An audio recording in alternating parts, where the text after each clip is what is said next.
Hello and welcome to Bloke on the Range. Active range today, sorry, lots of noise as usual. Anyway, what we're going to look at today is whether this 9 million series commercial M16A1 drifts as it gets warm.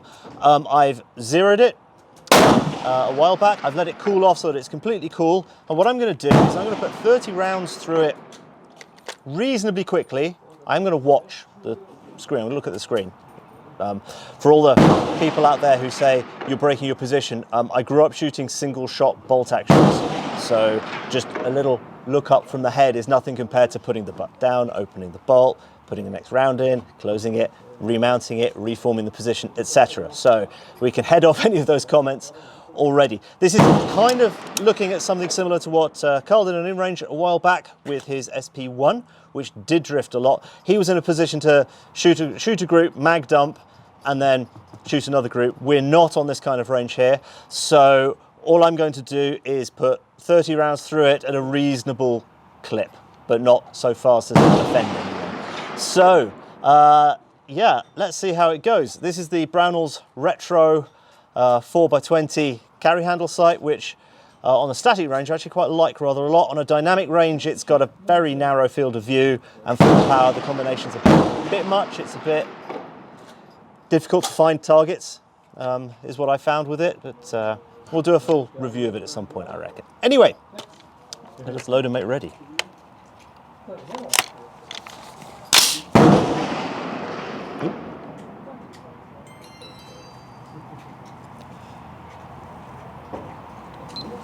Okay. All is now shoot to where it did before. Just as a general point, this thing is more than capable of holding the 20 centimeter 4 ring at 300 meters, and I'm using GGG 55 grain, which is good stuff. The rifle likes it a lot. So, soll ich sie in die Tasche oder?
Miscounted.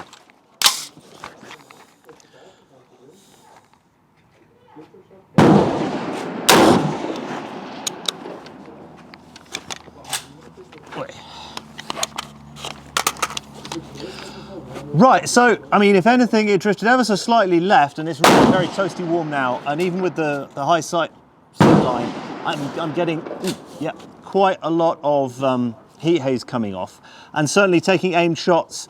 I wanted to go much faster than that, simply because you've got to exercise trigger control, and these military triggers aren't that great.